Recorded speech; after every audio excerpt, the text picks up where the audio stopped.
స్వచ్ఛమైన నాణ్యమైన గౌదర్పార్ పూజా ఉత్పత్తులు www.gaudarpar.com ద్వారా ఆన్లైన్ లో ఆర్డర్ చేయండి. మీ ఇంటిని దేవాలయంగా మార్చుకోండి.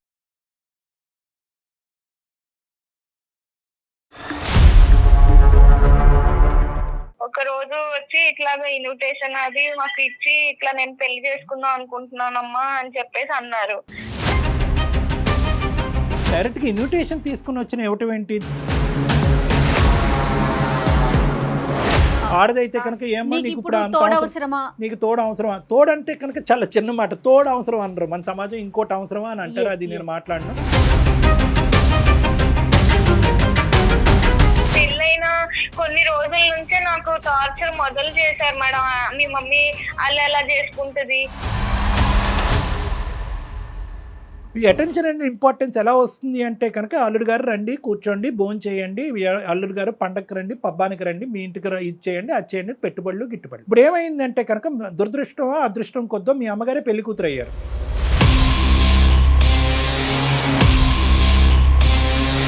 కంటి బిడ్డని తల్లిపాలు లేకుండా ఎలా అండి చేస్తాము నెల రోజులు బట్టి? ఉండాలంటే ఒక దగ్గర ఉంటారు, వాళ్ళకి వాళ్ళు కలిసి ఉంటారు, వాళ్ళు ఒక ఇంట్లో ఉంటారు, గుట్టు చప్పుడు కాకుండా ఉంటారు. కానీ సార్ ప్రీ వెడ్డింగ్ షూట్ ఎవరు చేసుకుంటారు సార్? ఏ ఏజ్ లో చేసుకుంటారు సార్? మీరు చెప్పండి, మీరు నాకు న్యాయంగా.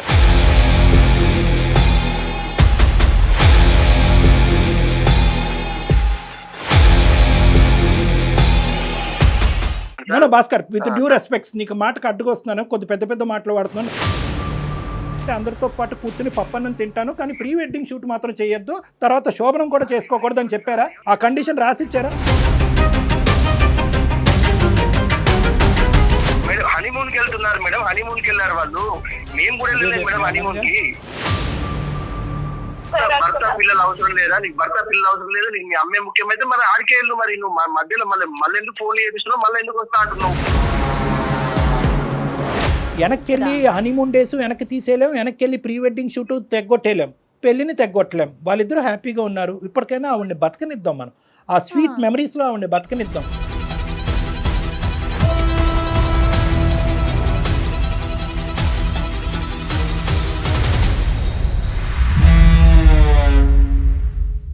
నమస్తే కళ్యాణ్ గారు. నమస్తే జయ గారు. కళ్యాణ్ గారు, అనుష అని ఒక అమ్మాయి మనకి మెయిల్ చేసింది. ఇంతవరకు మన అందమైన జీవితం కార్యక్రమంలో ఇలాంటి మెయిల్ని నేను చూడలేదండి. నేను రివీల్ చేయటం కన్నా అసలు అనుష తను రెడీగా ఉంది మాట్లాడటానికి. ఫోన్లో కాల్ చేసేస్తానండి. తప్పకుండా. హలో అనుష, నమస్తే అండి. నేను జయానండి, అందమైన జీవితం ప్రోగ్రామ్ నుంచి మాట్లాడుతున్నాను. మేడం నమస్తే మేడం. నేను ఈ కాల్ కోసమే ఎదురు చూస్తున్నాను మేడం. ఎప్పటి నుంచో అసలు చేస్తారని అనుకోలేదు మేడం. డెఫినెట్గా ఖచ్చితంగా మాకు వచ్చే ప్రతి మెయిల్కి స్పందిస్తాము. కాకపోతే ముందు వెనుక ఆ ప్రయారిటీని ప్రకారం మాట్లాడుతూ ఉంటాము. రైట్, ఇంకా లేట్ చేయొద్దు మా. నాతో పాటు డాక్టర్ కళ్యాణ్ చక్రవర్తి గారు ఉన్నారు. ఎస్, మాట్లాడున్నాను. నమస్తే అమ్మా. నమస్తే సార్. ఎవరిది సమస్య? మీరే ఎట్లా నా పాపని నన్ను కలపాలి సార్. మా ఆయన కూడా నాకు కావాలి సార్. అంటే పాపను అడిగిన తర్వాత భర్తను అడుగుతున్నావు ఏంటమ్మా? నీ పెళ్ళి ఎంతకాలం అయింది? నీకు ఎంతమంది పిల్లలు? మీ వారు ఎక్కడున్నారు? చిన్నప్పుడు 8 years ఉండగానే నాకు మా ఫాదర్ ఎక్స్పైర్ అయ్యారు సార్. అప్పటి నుంచి మా మమ్మీయే చాలా కష్టపడి నన్ను ఎక్కడెక్కడ పని చేసి చాలా కష్టపడి నన్ను డిగ్రీ వరకు చదివించారు సార్.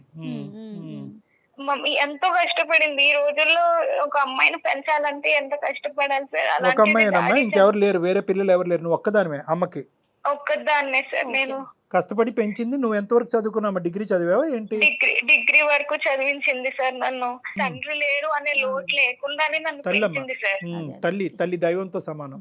వెనకాల ఏమైనా ఆస్తిపాస్తులు కానీ సొంత ఇల్లు అట్లా ఏమన్నా ఉన్నాయమ్మా? ఫైనాన్షియల్ ఒక హౌస్ అనేది ఉంది మేడం. డాడీ అలాగా చేసిన దాంట్లో, ఆయన సంపాదించిన దాంట్లో ఒక హౌస్ అనేది మటుకు ఉంది మనకు. అయితే మా ఫాదర్ చనిపోయాక తను వేరే పెళ్లి కూడా చేసుకోలేదు మేడం. ఇప్పుడు ఏమైందంటే తను నన్ను బాగా నాకు ఒక మంచి సంబంధం చూసింది, పెళ్లి చేసింది. ఒక 1.5 years అయింది మేడం నాకు పెళ్లి చేసి.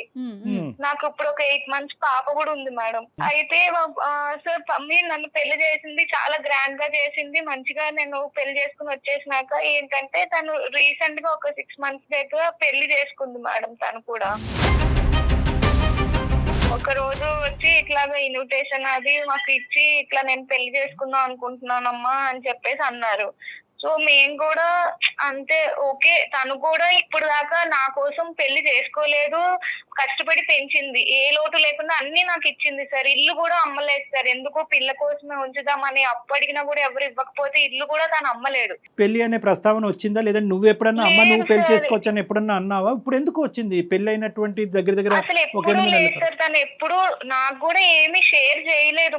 మేబీ తను కూడా చేసుకోవచ్చా లేదా అని ఆలోచించుకొని మరి డెసిషన్ కి వచ్చాక నాకు చెప్పిందో ఏమో గానీ ఎప్పుడు నాతో కూడా ఏం అనలేదు సార్. డైరెక్ట్ గా ఇన్విటేషన్ తీసుకుని వచ్చిన ఇవ్వటం ఏంటి? దానికి ముందు చెప్పలేదా అమ్మని ఇలా పెళ్లి చేసుకుంటున్నాను, పెళ్లి చేసుకోవాలని అనుకుంటున్నాను, అసలు ఆ వ్యక్తి ఎవరు, ఈ వయసులో నిన్ను చేసుకోవటానికి ఎవరు ముందుకు వచ్చారు, నువ్వు ఇష్టపడ్డావా అతను ఇష్టపడ్డారా, అసలు మీ ఇద్దరు పరిచయం ఎప్పుడు అనేది బేసిక్ ఈ కంటెంట్ అనేది అమ్మ నీకు ఎప్పుడు చెప్పలేదా? డైరెక్ట్ ఇన్విటేషన్ తో వచ్చేసిందా? ఎప్పుడు చెప్పలేదు. ఒకసారి మటుకు ఇట్లా ఇన్విటేషన్ తీసుకొచ్చి చేసుకుందాం అనుకుంటున్నారు, ఏమంటారని అప్పుడు అడిగింది సార్. సో నువ్వు షాక్ అవ్వలేదమ్మా అప్పుడు? ఓకే, సంతోషకరమైన అంశమే, కానీ కొద్ది షాక్ అయ్యావా? అయ్యాం సార్, ఎందుకు అవ్వం సార్, అంటే అదేంటమ్మా ముందు చెప్పాలి కదా ఇప్పుడు ఏంటి అని కూడా అన్నాం సార్. చేసుకోవటం డాక్టర్ గారు అన్నట్లు తప్పు కాదు, కానీ ఇప్పటికిప్పుడు చెప్పటం అనేది కొంత ఆలోచించాల్సిన విషయం. ఎందుకంటే ఇక్కడ రెండు అంశాలమ్మా, అంటే ఒక సంతోషకరమైనటువంటి పరిస్థితి చాలా సందర్భాల్లో దిగ్భ్రాంతి కలిగించే అంశం కింద కూడా మారచ్చు. సో నీకు కూడా లోక జ్ఞానం ఉంటుంది కాబట్టి వచ్చే వ్యక్తిని కొద్దిగా నువ్వు కూడా అసెస్ చేయడానికి అవకాశం ఉంటుంది కదా. ఆ బేసిక్ అసెస్మెంట్ లేకుండా ఆమె డైరెక్ట్గా ఇన్విటేషన్ తీసుకొచ్చి ఇస్తే వచ్చే వ్యక్తి కరెక్ట్ వ్యక్తి కాకపోతే ప్రాబ్లం అవుతుంది కదా, అందు గురించి నేను అంటున్నా. రెండో పెళ్లి చేసుకోవటం అనేది కామన్ అండి. ఇష్యూను ప్రకారం అమ్మాయి కానీ అబ్బాయి కానీ రెండో పెళ్లి చేసుకోవచ్చు ఎప్పుడు వాళ్ళ మధ్య పిల్లలు లేనప్పుడు. ఒకవేళ వన్స్ పిల్లలు ఉన్నారంటే ఖచ్చితంగా వాళ్ళ అభిప్రాయం అనేది తీసుకోవాల్సిన పరిస్థితి కదా కళ్యాణ్ గారు. అదే తల్లి యొక్క ఉద్దేశం ఎలా ఉంటుందంటే కనుక ఇక్కడ వరకు నేను నా జీవితాన్ని ఒక విధంగా దారబోసాను, సాక్రిఫైస్ చేశాను, కూతురు ఆడపిల్ల పెళ్ళి అయింది. ఒకప్పుడు అబ్బాయే ఉండుంటే కనుక ఆవిడ ఇంత ధైర్యంగా అడిగేసి ఉండేదా, ఎందుకంటే అబ్బాయి అంటే కనుక వచ్చేటటువంటి కోడలు ఉంటుంది అనేది. ఇప్పుడు కూతురు కాబట్టి మన కూతురు పుట్టింటి నుంచి అత్తింటికి వెళ్ళింది అనేటటువంటి ఉద్దేశంతో ఏంటంటే ఆవిడ కొద్దిగా స్వేచ్ఛ అనేది వచ్చి ఉండొచ్చు. కానీ ఎంత కాదనుకున్నా కూడా ఓకే నువ్వు ఏదైనా మైనరు నీకు తెలియనటువంటి అంటే కనుక అది వేరే విషయం. నువ్వు అమ్మకి సమాధానం చెప్పుకోవాల్సినటువంటి అవసరం లేదు, ఓకే, కానీ నువ్వు ఖచ్చితంగా నీ భర్తకు సమాధానం చెప్పాలి. ఎందుకంటే కనుక ఇది ఒక కుటుంబం, అది ఒక మర్యాద, ఒక పరువు కలిగినటువంటి అంశము. ఎందుకంటే కనుక నీ భర్త వాళ్ళ కుటుంబ సభ్యులకి చెప్పుకోవాలి. ఇన్విటేషన్ నీకు ఇచ్చిందా, భార్యాభర్తలు ఇద్దరికి ఇచ్చిందా? ఇద్దరికి సార్, వచ్చి ఇద్దరిని కూర్చోపెట్టే అప్పుడు నేను ఒక ఇట్లా డెసిషన్ తీసుకున్నాను అని అప్పుడు చెప్పారు సార్. మీ హస్బెండ్ రియాక్షన్ ఏంటి నాన్న? తను అప్పుడు ఏమీ మాట్లాడలేదు సార్. తను ఓకే అండి, అదే ఒక కొంచెం సేపు ఆలోచించుకున్నారు. కొంచెం సేపట్లాగా తర్వాత మేము అందరూ కూడా కొంచెం ఓకే అయ్యి ఆమె డెసిషన్ కు ఓకే చెప్తున్నాం సార్. మేము కాదు అనుష, మీ హస్బెండ్ కూడా మనస్ఫూర్తిగా ఓకే చేసినట్లు అనిపించిందా నీకు? అప్పుడు చెప్పారు మేడం, తను ఓకే చేసుకోండి నాకేం అభ్యంతరం లేదు అని అన్నారు మేడం. ఆయన కూడా కాదమ్మా, నీకు మీ ఆయనకి మీ అమ్మగారి పెళ్లి యొక్క నిర్ణయానికి ముందు ఎటువంటి భేదాభిప్రాయాలు లేవు కదమ్మా? ఎటువంటి డిఫరెన్సెస్ అసలు లేవు సార్, చాలా మంచిగా ఉండేవారు సార్. అదే ఇప్పుడు ప్రాబ్లం అయింది సార్. సడన్ గా ఇప్పుడు మమ్మీ పెళ్ళైంది, ఆమె లైఫ్ ఆమె బానే బతుకుతున్నది, హ్యాపీగానే ఉన్నారు, మాకు ఏ ప్రాబ్లం లేదు. పెళ్ళైన కొన్ని రోజుల తర్వాత నుంచి మొదలు పెట్టారు సార్ ఈయన. ఎవరెవరు వచ్చారమ్మా పెళ్లికి? అందరూ వచ్చారు సార్, అంతా తను కూడా మంచిగా చేసుకున్నారు. మొత్తం బంధువులు వచ్చారు, వాళ్ళ రిలేటివ్స్ వచ్చారు, వాళ్ళ పేరెంట్స్ మా వాళ్ళు వచ్చారు, అందరూ ఉండగానే మంచిగానే చేసుకున్నారు సార్. అంటే ఏంటంటే అమ్మ తీసుకొచ్చిన విధానం ఖండించే విధంగా కొంతమంది సమాజంలో కొంతమంది చూస్తారు. ఈ వయసులో నీకు అంత అవసరమా అనే విధంగా ఇప్పటికీ కూడా అదే సమాజంలో మనం ఉన్నాం. ఇప్పటికి కూడా నిలదీసి నిందించి ఒక ఆడది అదే మగాడంటే ఇంకో విధంగా చూస్తారు. ఆడదైతే కనుక ఏమో నీకు ఇప్పుడు నీకు తోడు అవసరమా? తోడంటే కనుక చాలా చిన్న మాట, తోడు అవసరం అనరు మన సమాజం, ఇంకోటి అవసరమా అని అంటారు. అది నేను మాట్లాడను. అటువంటి సమాజంలో ఇటువైపు నీ వైపు వాళ్ళు, అమ్మ వైపు వాళ్ళు, ఎటొచ్చి లేనటువంటి వాళ్ళు ఎవరైనా ఉండుంటే కనుక బహుశా మీ చనిపోయినటువంటి మీ నాన్నగారి తరపున వాళ్ళు లేనటువంటి వాళ్ళు అయి ఉంటారు. మిగతా వాళ్ళందరూ కూడా తలాడించి ఎవరు ఖండించకుండా వేలెత్తి చూపెట్టకుండా ముందుకు వచ్చారు అంటే కనుక చాలా గర్వకారణం, చాలా సంతోషకరమైనటువంటి. ఇక్కడ ఎవరన్నా హర్షించాలి అంటే కనుక ముఖ్యంగా మీ హస్బెండ్ తరపు వాళ్ళని హర్షించాలమ్మా. పెళ్ళైన కొన్ని రోజుల నుంచే నాకు టార్చర్ మొదలు చేశారు మేడం. మీ మమ్మీ అలా చేసుకుంటది, ముందు చెప్పలేదు. ఇంకా అన్ని పాతవన్నీ తవ్వుకుంటూ వస్తున్నాడు మేడం తను రోజుకో రకంగా. అదేంటమ్మా ఎలా మారిపోయాడమ్మా? అదే నాకు అర్థమైతలేదు సార్. మరి సడన్ గా అందులో ఆయనలో ఎందుకు ఆ మార్పు వచ్చిందో నాకు అర్థం కావట్లేదు. మా అమ్మ ఫోన్ చేస్తే చిరాకు పడ్డం, ఫోన్ పిలుస్తుంటే చిరాకుగా మాట్లాడడం, కాల్స్ కట్ చేయడం అట్లా అంతా చేస్తున్నారు సార్. ఒక రోజు ఇంకా ఇలాగే మాట అనుకుంటుంటే ఎందుకండి మీరు అప్పుడంతా మాట్లాడుకుంటే ఇప్పుడు ఇలా మాట్లాడుతున్నారు అంటే కూడా గొడవ చేసేసి నన్ను బయటికి గెంటేశాడు సార్. బయటికి గెంటేశాడమ్మా? అవును సార్. నేను 1 month నుంచి మా ఫ్రెండ్ ఇంట్లో ఉంటున్నాను సార్. మా పేరెంట్స్ కూడా నేను చెప్పలేదు. బిడ్డ పాపని డే కేర్ లో వేసాడంటే సార్. సరే 2-3 రోజుల్లో మళ్ళీ పిలుస్తారులే, కోపంలో ఉన్నారు కదా అని నేను అనుకున్నాను సార్. చంటి బిడ్డని అతను సరే డే కేర్ లో పెడతాడు, ఎక్కడ పెడతాడు కాదు, తల్లిని బిడ్డని దూరం చేయవలసిన అవసరం ఏముంది? అంత కర్కోటకమైన మనస్తత్వం కేవలం మీ అమ్మగారి పెళ్ళే దీనికి కారణమా ఇంకేమైనా ఉందా? అదొక్కటే సార్. అసలు ఏ ప్రాబ్లము లేదు, అంతా మంచిగా ఉండే వాళ్ళం. ఇప్పుడు నా బిడ్డ మీ మమ్మీ ఇట్లా పెళ్లి చేసుకుంది, ఈ వాతావరణంలో పెరిగితే నా బిడ్డ ఏమైపోవాలి, తను ఎట్లా పెరుగుతుంది, ఏదేదో మాట్లాడుతున్నాడు సార్ నన్ను. మీ అమ్మగారు పెళ్లి కూతురు అయ్యేటప్పటికి ఎంత కాదనుకున్నా కూడా, ఎంత ఇక్కడ అక్కడ బ్యాలెన్స్ చేయాలని అనుకున్నా కూడా, ఆవిడ ఇంకో ఇంటి కోడలు అయ్యేటప్పటికి ఆవిడకి వేరే ఇంపార్టెన్స్ పెరిగింది. అక్కడ ఆ భర్తను చూసుకోవాలి, కొత్తగా వచ్చేటటువంటి భర్తను చూసుకోవాలి, వచ్చేటటువంటి ఆ కుటుంబానికి మర్యాదలు గిర్యాదలు చేసుకోవాలి. సో బహుశా ఈ బ్యాలెన్స్ చేసుకోవటంలో ఎక్కడైనా అల్లుడు గారు అనే ఈ స్థానాన్ని కొద్దిగా నెగ్లెక్ట్ జరిగిందా, ఇతని ఇంపార్టెన్స్ తగ్గిందా? ఎందుకంటే కనుక ఇతని వెనకొకటి ముందొకటి వేసే వేషధారణ ఇతనికి ఉంది అనేటటువంటిది నీ మాటలో చెప్పలేదు. ముందు నుంచి మేము బాగానే ఉన్నాం, ఎక్కడో చోట అతను నెగ్లెక్ట్ చేయబడ్డాడా, హర్ట్ అయ్యాడా, అతని మనసు గాయపడిందా? ఎంత గాయపడినా కూడా చంటి బిడ్డను దగ్గర పెట్టుకుని తల్లిని మెడపట్టుకుని బయటకు కంటడం అనేది అది మూర్ఖత్వం. మీ అత్తగారు మామగారితో ఏమన్నా మాట్లాడి ఇక్కడ జరిగే పరిస్థితిని వివరించావా? లేదు సార్. అసలు వాళ్ళకు కూడా ఏం చెప్పలేదు సార్. మేము ఎవరికి చెప్పలేదు. అమ్మ వాళ్ళకి చెప్తే తనే ఏదో ఇప్పుడిప్పుడే తను ఏదో పెళ్లి చేసుకుని ఇన్నాళ్ళు కష్టపడి పెళ్లి చేసుకుని హ్యాపీగా ఉంది, తనని ఎందుకు డిస్టర్బ్ చేయడం అనేది ఏమీ చెప్పలేదు. నువ్వు చంటి బిడ్డని అక్కడ వదిలేసి ఇంట్లోంచి బయటకు అడుగు పెడితే కనుక 1 రోజులు అయ్యిందని అంటున్నావు. నువ్వు ఎక్కడున్నావు అన్నది మీ అమ్మకి తెలియదా? నీ బాధను మీ అమ్మకి చెప్పుకోవా? చెప్పాలి కదా సార్. నేను ఎందుకు అమ్మని డిస్టర్బ్ చేయడము అని చెప్పి నేను చెప్పలేదు. అలా కదమ్మా, అమ్మ అడుగుతుంది కదా, బిడ్డ ఏడు పినిపించట్లేదు, అల్లుడు గారు ఎక్కడున్నారు, అల్లుడు గారితో మాట్లాడాలి, వీడియో కాల్ చేస్తే బిడ్డను చూస్తాను అని అమ్మ అంటది కదా. మరి ఇవన్నీ ఎలా దాచిపెట్టావు ఈ 4 రోజులు? అంటే తను కూడా ఏమి నాకు ముందు చేసినంతలాగా కాల్ అది చేయటం లేదు సార్.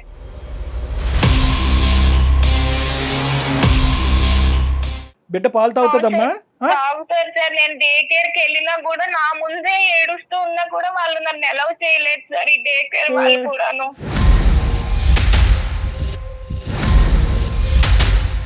కాదమ్మా, ఇప్పుడు మాకు చేయటం వెనకతలు నీ భర్తతో మాట్లాడమన్నా మీ తల్లితో మాట్లాడాలి? ఇప్పుడు మేము మా హస్బెండ్ తోనే మాట్లాడాను సార్. అసలు ఎందుకు అలా ఉంటున్నారు, ఆయన ప్రాబ్లం ఏంటో మీరే క్లియర్ గా అడగండి. కరెక్టే, మాట్లాడతాము. మీ భర్త యొక్క పాత్ర చాలా సందిగ్ధమైనటువంటి పాత్ర, చాలా క్లిష్టమైనటువంటి పాత్ర. ఎందుకంటే కనుక మామగారు పెళ్ళప్పుడు కాలు కడగాలి, కానీ పెళ్ళైన తర్వాత మామగారు వచ్చారు ఇతనికి. ఏం పేరమ్మా అతనిది? భాస్కర్ సార్. కలపండి ఫోను. ఇక్కడ మానవత్వం అనే ఒక అంశం. ఇక్కడ ఏంటంటే బిడ్డ, తల్లి, సొంత బిడ్డ. ఇప్పుడు ఈవిడ పాలు ఇవ్వకపోతే ఈవిడ ఎంత బాధపడుతుందో, తండ్రిగా తల్లి పాలు ఆ బిడ్డ తాగలేకపోతుందని చెప్పాడు. దానికి అత్తగారి పెళ్లికి సంబంధం ఏంటి? హలో చెప్పు. చెప్పేది ఏంటండి, నన్ను ఎప్పుడు ఇంటికి రాస్తావు? కాదు, నీకు ఎన్నిసార్లు చెప్పిన అర్థమైతే లేదా? ఫోన్ చేయొద్దు అని చెప్పిందా నీకు? ఎందుకు చేస్తున్నావు? నాకొచ్చేముందండి, మా అమ్మ పెళ్లి చేసుకుని వెళ్ళిపోయి ఆమె హ్యాపీగానే ఉంది కదా, మన జీవితం ఎందుకండి? అట్లని కాదు. ఇప్పుడు నేను నీకు చెప్పింది ఏంటి, నాకు నువ్వు వద్దు, నాకు నువ్వు అవసరం లేదు, నాకు పాప ముఖ్యం, పాపని నేను చూసుకుంటున్నా, నువ్వు అవసరం లేదు. నీ జీవితం నువ్వు బతుకు, మీ అమ్మ జీవితం మీ అమ్మ బతికినప్పుడు నీ జీవితం నువ్వు బతకడానికి ఏంది?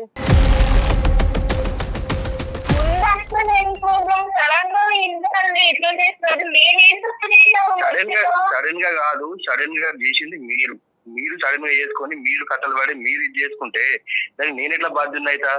నీ జీవితం ఏమి మాట్లాడలేదు కదండి, సడన్ గా ఇప్పుడు నన్ను మాత్రం ఎందుకు ఇట్లా ముందు అట్లా లేదు కదా. ముందు ఎట్లుండేది? ముందు బాగానే ఉన్నాం కదా, మనకేం ప్రాబ్లమ్స్ లేవు కదా. ముందు ఎంత మంచిగా ఉన్నాం మనం, ఏమైనా ప్రాబ్లం ఉందా? పాప పుట్టింది, పాపను మంచిగా చూసుకుంటున్నాం, మంచిగానే ఉన్నాం కదా. మధ్యలో మీ అమ్మ చేసిన దానికే ఇంత గొడవ అవుతుంది కదా. ఇది నీకు ఎందుకు అర్థమైతలేదు?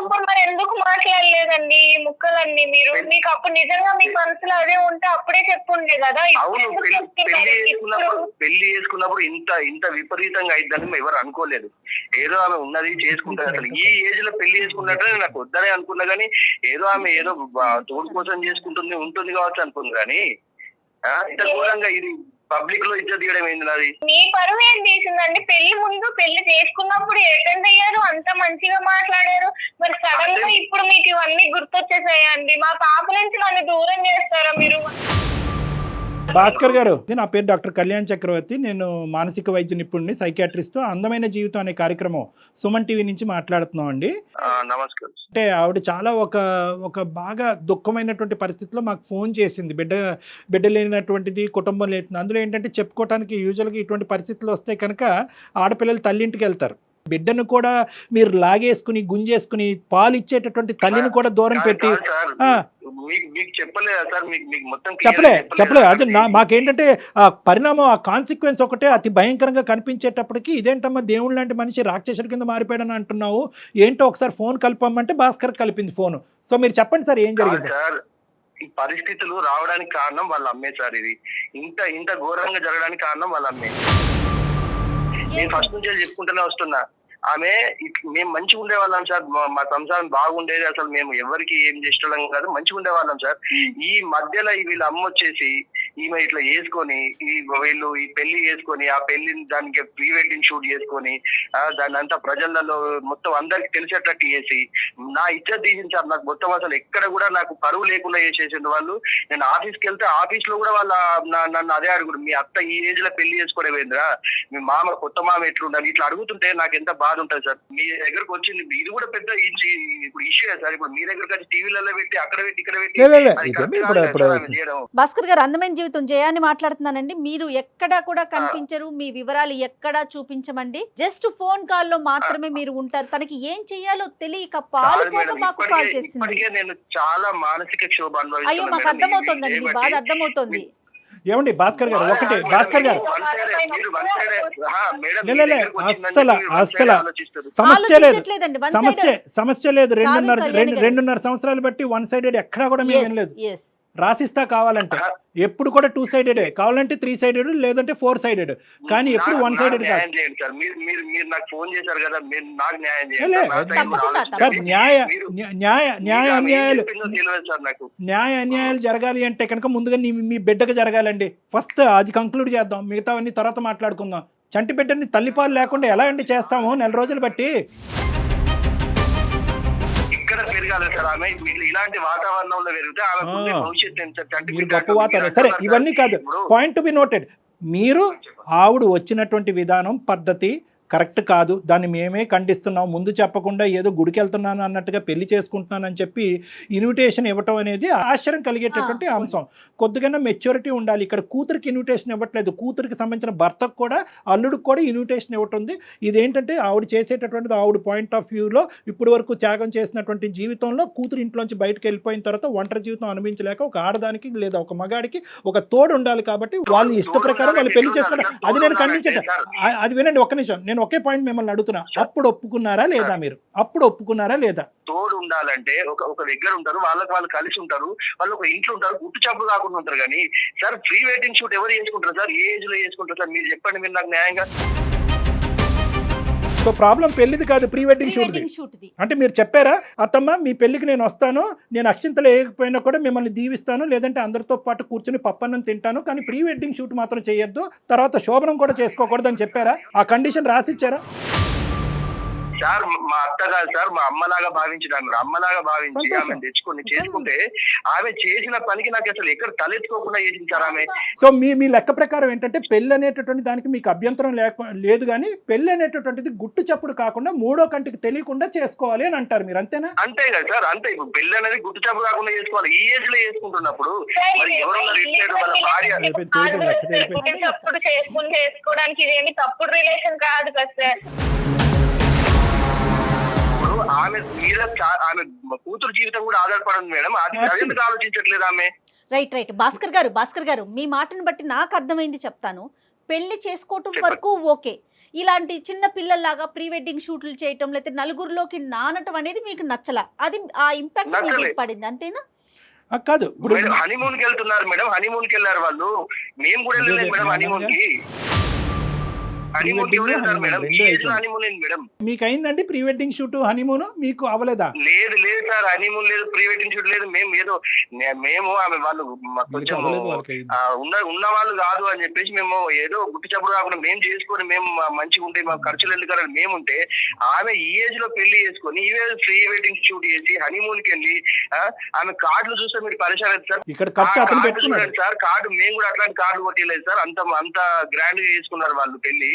అది అంటే వీళ్ళని చూసి ఇప్పుడు తోడు కావాలన్న తోడు అంటే ఎట్లుంటారు సార్? ఒకరికొకరు తోడు. ఈ ఏజ్ లో కృష్ణారామ అనుకునే ఏజ్ లో ఆమె అట్లా పెళ్లి కృష్ణారామ అనుకుంటే పెళ్లి చేసుకోవచ్చండి. కృష్ణారామ అనుకున్న వాళ్ళు పెళ్లి చేసుకోకూడదా, లేదంటే పెళ్లి చేసుకున్న వాళ్ళు కృష్ణారామ అనుకోకూడదా? అది లెక్క కాదు. నెంబర్ 1 వెడ్డింగ్ ఒకటే భాస్కర్, విత్ డ్యూ రెస్పెక్ట్స్, నీకు మాటకు అడ్డుకొస్తున్నాను, కొద్ది పెద్ద మాటలు వాడుతున్నాను.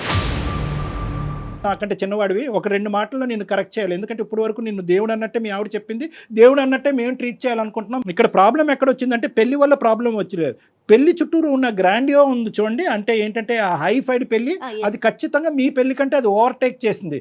అది బహుశా ఏంటంటే మీ అత్తగారు నిలవరించవలసింది, ఏమండి ఇంత హైఫైడ్ వద్దు, మనం ఏదో రొటీన్గా చేసుకుందాం అని చెప్పి వాళ్ళ భర్తకు చెప్పి ఉండొచ్చు. ఇక్కడ ఖచ్చితంగా వచ్చినటువంటి ఖర్చు ఎవరు పెట్టారు అంటే కనుక అతను పెట్టుకున్నాడు. ఇప్పుడు ఏంటంటే అతని మాట మీ అత్తగారు కాదనలేకపోయిందేమో. అతని పెళ్లి ఇప్పుడు వచ్చి అతని జీవితంలో పెళ్లి అనేది జరగలేదంటే నాకు పాప ఉంది, అల్లుడు ఉన్నారని చెప్పుకోవాలి కదా సార్. ఆమె మా అన్నయ్యకి చిన్న వయసులోనే మా డాడీ అనేది చనిపోయారు సార్. ఆమెకి అప్పటి నుంచి ఆమె ఏ కోరికలు లేకుండా నన్ను చూసుకుంటూ నాకు ఏ లోటు లేకుండా సంతోషాలు కూడా పక్కన పెట్టింది సార్. నీ వైపు కానీ మీ తల్లిగారి వైపు కానీ నాకు ఎటువంటి వ్యతిరేకత లేదు. కానీ ఒక్కటమ్మా, ఇక్కడ కుటుంబం సంప్రదింపు ఈ 2 పదాలని అమ్మ గీత దాటేస్తుందమ్మా. ఒక కుటుంబం అనేటటువంటిది, పెళ్లి అనేది ఒక కుటుంబం, తల్లి కావనియండి కూతురు కావనియండి, పెళ్లి అనేది ఒక సాంప్రదాయబద్ధమైనటువంటి ఒక కుటుంబానికి సంబంధించినటువంటి ఒక వ్యవహారం. అమ్మ గుట్టుగా పెళ్లి చేసుకోవటం అనేది నేను ఏకీభవించకపోయినా అట్లీస్ట్ ఏంటంటే కనుక బయటకు వచ్చి నలుగురికి చెప్పేటటువంటి వ్యక్తి ముందైనా చెప్పాలి. జరిగేటటువంటి కార్యక్రమాల గురించి, అమ్మ ఫస్ట్ మ్యారేజ్ జరుగుతుందమ్మా, లేదంటే దాని ముందు ఏదో షూటో గీటో జరుగుతుంది, తర్వాత ఈ కార్యక్రమం ఉండబోతుంది. ఇలా చేసుకుంటే కనుక ఆర్భాటం ఎక్కువ అవుతుందేమో, అందరు కన్ను పడుతుందేమో, నలుగురు 4 విధాలుగా మాట్లాడుకుంటారేమో. నాకు అలా మాట్లాడుకున్నా నాకు అభ్యంతరం లేదు. నా కూతురుకు సంబంధించినటువంటి కుటుంబ సభ్యులు అలా మాట్లాడకూడదనే ఆలోచన నాకుంది. నీ అభిప్రాయం ఏంటమ్మా? 2 స్టేట్మెంట్స్ మీ అమ్మగారు మాట్లాడుంటే ఈరోజు ఈ సమస్య లేదు. అంతే కదా సార్. మరి మీరు చెప్పే కరెక్టే సార్, అట్లా చెప్పాలి సార్. వాళ్ళకు అర్థం కావట్లేదు. అంటే వాళ్ళని కలిపి మీరు విడిపోతారా? మేడం ఇప్పటి వరకు జరిగింది చాలు మేడం. నా పాప జీవితం ముఖ్యం, నాకు పాప భవిష్యత్తు ముఖ్యము. ఈ పాప ఆమె దగ్గర పెరిగితే మాత్రం అట్లనే తయారైంది. ఏమన్నా అర్థం ఉందా? ప్రీ వెడ్డింగ్ షూట్ హనీమూన్ జరగకపోతే అక్కడ ఆవిడ దగ్గర పెరగచ్చు. పెళ్లి చేసుకునే వ్యక్తి ప్రీ వెడ్డింగ్ హనీమూన్ చేసుకుంటే మాత్రం పెళ్ళి అక్కడ అది చండాలమైన కుటుంబం. ఆ కుటుంబంలో నీ కూతురు పెరిగితే చెడిపోద్ది. ఏం లెక్క అయ్యా ఇది? ఏ కాలంలో ఉన్నాం మనం? అయినా వాళ్ళు మాతో కూడా లేరు, ఎక్కడో వేరే ఊరు వెళ్ళి బతుకుతున్నారు మేడం. అప్పుడప్పుడు ఫోన్లు మాట్లాడుకుంటాం. నీ కోపం ఉండొచ్చు భాస్కర్, నీ కోపం ఉండొచ్చు. మీ అత్తగారితో మాట్లాడటం మానేసాయి. ఏమైనా ఉంటే మీ అమ్మ చనిపోయింది అనుకో, మీ నాన్న చనిపోయింది అనుకుని వదిలేస్తున్నాడు సార్. భాస్కర్, నువ్వు నీ కోపం ఉంటే నాకు ఎటువంటి అభ్యంతరం లేదు. మీ అత్తగారితో మాట్లాడటం మానే, మీ సోకాల్డ్ మామగారితో అస్సలు మాట్లాడొద్దు. కానీ దానికి ఈ అమ్మాయి ఏదో ముందొచ్చి దగ్గరుండి పెళ్లి చేసినట్టుగా, ఈ అమ్మాయి మొత్తం ప్రీ వెడ్డింగ్ డిజైన్ అంతా చేసినట్టుగా, హనీమూన్కి ఈ స్పాట్ మీరు డిసైడ్ చేసుకోండి అని ఈ అమ్మాయి డైరెక్ట్ చేసినట్టుగా ఈ అమ్మాయిని శిక్షిస్తావేంటి? ఆ చంటి బిడ్డని పాలు లేకుండా ఆ అమ్మాయిని ఆ బిడ్డను శిక్షిస్తున్నావేంటి? ఏం మూర్ఖత్వం ఇది? నేను సొసైటీలో బతుకుతున్నా సార్. ఈ సొసైటీ తర్వాత గుర్తొచ్చిందా? పెళ్లికి తలాడించినప్పుడు అత్తమ్మ నాకు ఒక 4 రోజులు టైం ఇవ్వండి, నాకంటూ ఒక సొసైటీ ఉంది, స్నేహితులు ఉన్నారు, కుటుంబ సభ్యులు ఉన్నారు,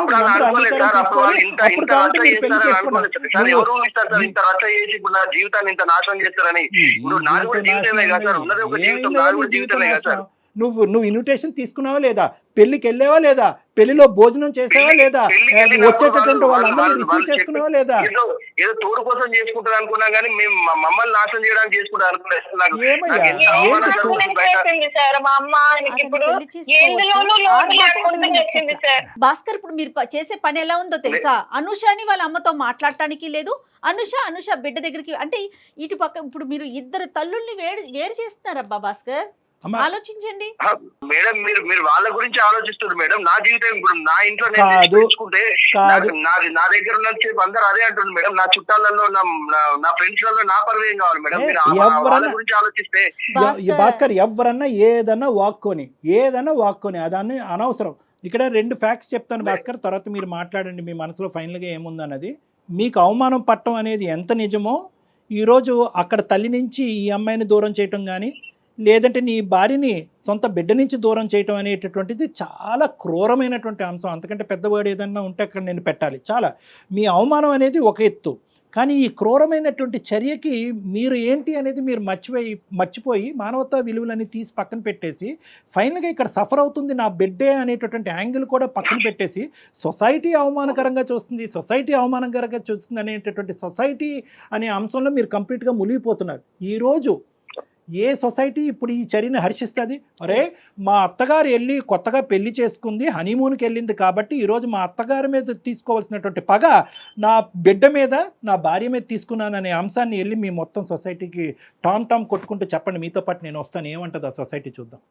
సార్ మీరు పెద్ద వ్యక్తిగా మధ్య నుంచి అడుగుతున్నారు కాబట్టి సార్ నేను మీకు చెప్తున్నా సార్, నాకు అనుష వాళ్ళ అమ్మకు సంబంధం లేదు, నాకు వాళ్ళు చనిపోయిండ్రు, నాకు వాళ్ళు ఎవరు అక్కర్లేదు అని రమ్మని సార్ నేను తీసుకుంటా సార్. నేను సార్ ఏంటి సార్ నాకు అంత పెద్ద శిక్ష వేస్తున్నాడు ఆయన. నా బిడ్డకి నేను ఎలాగో మా మమ్మీకి కూడా నేను అలానే కదా హలో నా బిడ్డకి దూరం చేస్తారు.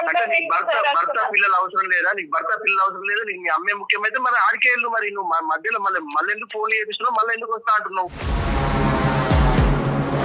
ఏదైనా సమస్య వచ్చి నువ్వు మీ అమ్మతో మాట్లాడొద్దు, నేను కావాలో మీ అమ్మ కావాలో తేల్చుకుంటే నువ్వేం చేస్తావు భాస్కర్? ఆ సమస్య రాదండి. మా అమ్మ తప్పు చేసింది కాబట్టి అంటున్నా సార్. నేను తప్పు చేయకపోతే సరే ఓకే. చూడండి భాస్కర్, ఒకటి నేను చెప్తాను, మళ్ళీ ఒక పాయింట్ చెప్తాను. నేను మిమ్మల్తో గాంభీరంగా నిన్ను గర్జిస్తే కనుక అది తర్వాత నువ్వు అవమానకరంగా తీసుకుంటావు. ఆ ప్రభావం నీ కూతురు మీద, నీ భార్య మీద పడుతుంది. కాబట్టి నాకు కడుపులో ఎంత కాలినా కూడా నీతో నేను ఇంకా స్వీట్గానే మాట్లాడుతున్నాను. ఎందుకంటే ఒక ఆడపిల్లని ఒంటి చేతి మీద ఈ ఇంట్లో ఆ ఇంట్లో పని చేసుకుంటూ బయట ప్రపంచం నుంచి ఒక ప్రభావం పడకుండా, ఈ అమ్మాయి పక్కదో పడకుండా చదివిస్తూ ఎంతో గొప్పగా పెంచిందండి ఈ అమ్మాయిని. పెళ్లి చేసుకోవాలనుకుంటే ఎంత అప్పుడే అనుకోవచ్చు కదా, ఆవిడ తోడు కావాలని చెప్పి ఒక్క మాట మనలో మనం మాట్లాడుకుందాం. మీ అత్తగారు అన్నట్టుగా చూడకండి, ఒక స్త్రీమూర్తిగా చూడండి. ఒక స్త్రీమూర్తి చేసేటటువంటి త్యాగాన్ని మనం ఎందుకు గుర్తించము? అదే ఒక మగాడు భార్య చనిపోయినటువంటి 6 నెలలు సంవత్సరం తిరగక ముందే పెళ్లి చేసుకుంటే కనుక అవునండి తోడు కావాలి కదండి, వంట చేయడానికి ఒక ఆడది కావాలి కదండి, బట్టలు ఉతకడానికి ఒక స్త్రీ కావాలి కదండి అని అంటారు. అదే ఒక ఆడది ఒక పెళ్ళి అయిన తర్వాత పెళ్లి చేసుకుంటే కనుక ఎందుకు చేసుకుంటుంది? అంత ఆర్భాటం అవసరమా? గుట్టు చప్పుడు కాకుండా చేసుకోవాలి కానీ అంత ఆర్భాటం చేయవలసిన అవసరం ఏం చెప్పి ఒక పక్క నుంచి తల ఊపుతూనే ఉన్నాం పెళ్లికి, ఇంకో పక్క నుంచి ఖండిస్తూనే ఉన్నాం. దాని ప్రతిఫలం, దానికి పనిష్మెంట్ ఎవరంటే కనుక ఆ అమ్మాయి కన్నటువంటి బిడ్డ. ఏ బిడ్డనైతే కనుక అల్లారు ముద్దుగా ఇప్పటి వరకు కాపాడుకుంటూ వచ్చిందో ఈరోజు తన పెళ్లి వల్ల ఈ బిడ్డ బయటకు వెళ్ళి ఉంటుందంటే కనుక గుండెకి చచ్చిపోద్దండి ఆ తల్లి. ఇంకా ఆవిడ తెలియదు కాబట్టి ఈ మాత్రం అన్నా మాట్లాడుకుంటున్నాం.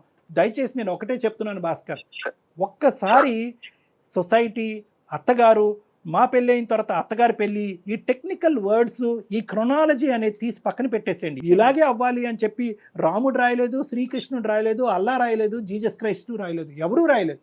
ఇది మనగా సృష్టించుకున్నటువంటి ఒక విచిత్రమైన విడ్డూరమైనటువంటి సాంప్రదాయం.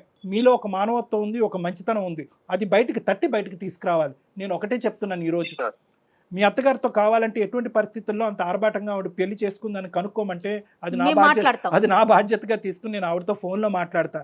ఆవిడతో సున్నితంగా మీ ఇద్దరి మధ్యన జరిగినటువంటి గొడవను ఆవిడకి వివరిస్తా. ఆవిడ చేసింది ఏమన్నా చాలా ఒక స్పీడ్ యుగానికి సంబంధించినటువంటి ఒక అంశం, అది మీరు జీర్ణించుకోలేకపోతే దానికి ఆవిడ తరపున ఏమైనా అపాలజీ చెప్పాలన్నా చెప్పకూడదు, తప్పు ఏదైనా ఉంటే కనుక మీ ఇద్దరు కలవటానికి ఆవిడ ఏమైనా పాత్ర పోషించాలనే అంశం ఉన్నా కూడా ఆవిడ పాత్ర పోషించే విధంగా నేను చేస్తాను. కానీ దయచేసి దయచేసి నీకు ఇద్దరు రెండు చేతులు జోడించి చెప్తున్నాను, ఇమీడియట్గా నీ భార్యని నీ కూతుర్ని అందరినీ ఒకే ఇంట్లో ఉండే విధంగా అందరినీ వెనక్కి తెచ్చుకోవాలని నా విజ్ఞప్తి. ఆ బిడ్డని ఇంకే ఇబ్బంది పెట్టద్దు, ఆ చంటి బిడ్డని. నాకు ఎక్కడ అంటే ఈ సమాజంలో ఈ టైప్ లో ఇలా చేయడం అనేది తప్పు అన్నది అనిపించింది సార్. ఒక ఇష్యూ ఏంటంటే భాస్కర్, నేను చెప్పేది ఈరోజు what ever has happened is irreversible. ఈరోజు మనం ఏం వెనక్కి వెళ్ళి హనీమూన్ డేస్ వెనక్కి తీసేయలేం, వెనక్కి వెళ్ళి ప్రీ వెడ్డింగ్ షూట్ తెగ్గొట్టేయలేం, పెళ్లిని తెగ్గొట్టలేం. వాళ్ళిద్దరూ హ్యాపీగా ఉన్నారు, ఇప్పటికైనా ఆవిడని బతకనిద్దాం, మనం ఆ స్వీట్ మెమరీస్ లో ఆవిడని బతకనిద్దాం. మీరు చెప్తున్నారు కాబట్టి సార్, మీరు ఆమెను పిలిపియండి, మాట్లాడండి. కాబట్టి మీరు చెప్పండి ఒకసారి, నేను కూడా మిమ్మల్ని కలుస్తాను సార్. అనుష సార్ వస్తాడు ఇప్పుడు, ఒక అరగంటలో వచ్చి పికప్ చేసుకుంటాడు నిన్ను. ఇంటికి వెళ్ళిపో అమ్మా, కలుద్దాం. అమ్మతో కూడా మాట్లాడతానమ్మా. అనుష ఏమి ఇది ఇంత విపరీతంగా జరిగిందని కూడా అమ్మకు కమ్యూనికేట్ చేయను. అసలు ఏంటి పూర్వపరాలన్నీ కొంతవరకు తెలుసుకుని అది భాస్కర్కి అర్థమయ్యేటటువంటి విధంగా చెప్పి, భాస్కర్ మనసులో ఏమైనా మిస్కాన్సెప్షన్స్ మిస్అండర్స్టాండింగ్స్ ఉంటే కనుక అది కడిగేద్దాం. అప్పుడు వాళ్ళిద్దరు కూడా తల్లి కొడుకుల్లా ఉంటారు. ఓకేనా? రైట్ అండి, నమస్తే. పెళ్లి అనేటటువంటి అంశం చేసుకుంటున్నారా వద్దా అనేది ఒక్కటే భాస్కర్ చేతిలో కానీ, అనుష చేతిలో కానీ, సొసైటీ చేతుల్లో కానీ ఉంటుంది. ఒకప్పుడు ఈ ప్రీ వెడ్డింగ్ షూట్స్ ఇంత ఆర్భాటం ఎందుకని చెప్పి ముందే ప్రొక్లెయిమ్ చేయాలి. ఇదంతా ఎందుకు? ఇన్విటేషన్ ఇచ్చినప్పుడే అమ్మ ఇది చాలా సీక్రెట్గా ఏదైనా గుడిలో చేసుకుందాం, ఒక 10 మంది అటు ఇటుని పిలుద్దాం, పప్పన్నం పెడదాం, చాలమ్మా దీని పెద్ద ఆర్భాటం చేసి చెప్పుంటే సరిపోయి ఉండేది. ఎనీహౌ ఒకసారి వాళ్ళు వస్తారండి, భాస్కర్ వస్తాడు డెఫినెట్ గా, మీరు మాట్లాడండి. ఇంకేం ఉండదు మేడం, ఇంకేం ప్రాబ్లం ఉండదు. yes they are very happy, they will be very happy together. ఎందుకంటే భాస్కర్ లో కూడా ఎందుకో తెలియనటువంటి ఒక నెగిటివ్ యాంగిల్ వచ్చింది, కానీ వాస్తవానికి 99.9% ఆ అబ్బాయిది పాజిటివ్ యాంగిలే. ఎక్కడో ఇన్ఫ్లుయెన్స్ అయ్యాడు. ఆ ఇన్ఫ్లుయెన్స్ ఎఫెక్ట్, ఆ ఇన్ఫ్లుయెన్స్ మనం ఈ కౌన్సిలింగ్ ద్వారా కడిగేసాము. ఇంకొద్దిగా ఆ తల్లి గారి ద్వారా మాట్లాడిపించి, బాబు భాస్కరు ఇది పరిస్థితి అని ఆవిడ చేత ఒక 2 మాటలు చెప్పుంటే కనుక ఇంత గొప్ప ఫ్యామిలీ ఇంకెక్కడ ఉండదు. సూపర్ అండి. రైట్ కళ్యాణ్ జీ, నమస్తే.